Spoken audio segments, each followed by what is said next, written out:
With the brown coat in place and the hole in the wall generally sealed up, it was time to do the final or color coat.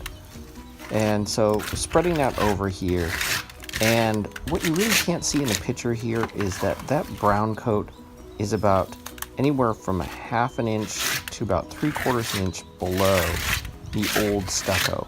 So I'm filling in quite a thick gap there and just spreading it across the edges to try and build up a base that actually supports the weight of the stucco above it, and just filling it in and matching the level of the old stucco below to try and get it generally even. Now we'll go ahead and feather this in later with a sponge trowel, but for now it needs to be roughly close. Not perfect, just close. And here's the sponge trowel. Start with a little bit wet. Now the stucco dried really fast. Normally I would let it dry for like 20 minutes, but this was not even 2 minutes. It was in direct sunlight right over the brown coat. It just sucked all the water out of it. So I was having to use quite a bit of water on the sponge trowel, but I was able to feather it in pretty well. And I usually try and go about a trowel's width out from the patch into the old stucco, and it just gives it a nice blend. And that's width the long way, not the short way.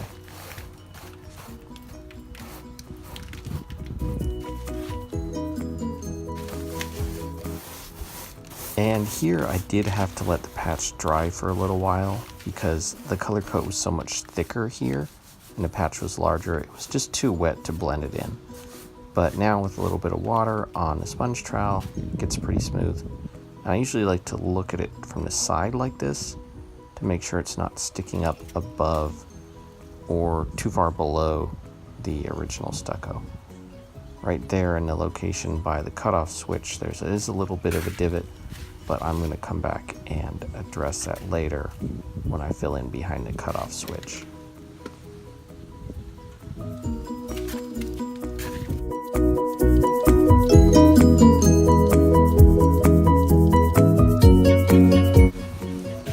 So the next day the stucco had dried enough for me to remove the cutoff switch, and doing this with the cutoff switch in place allowed me to position a conduit in the wall properly, which was really important because I had no other real means of attachment in this end of it other than having it embedded in the stucco.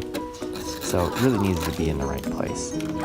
But it also left a lot of lumps around the edges of the hole behind it, so I'm just kind of chiseling those away here with a screwdriver and getting it ready for recoating, or for coating in this case. There's also some cracks down below that formed overnight, so I'm digging those out and getting ready to patch them.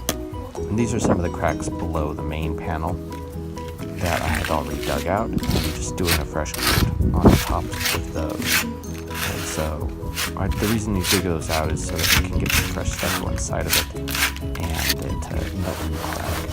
And then I'm just going to sponge those over and blend it in so it looks all nice and smooth.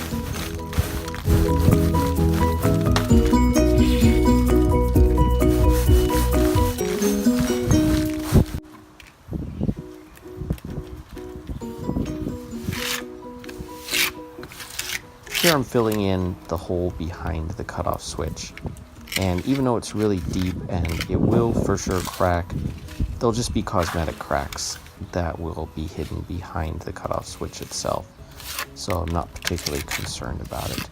You just want to get it filled in. It dries really fast because it's on top of other fresh stucco, and it's ready to feather almost right away.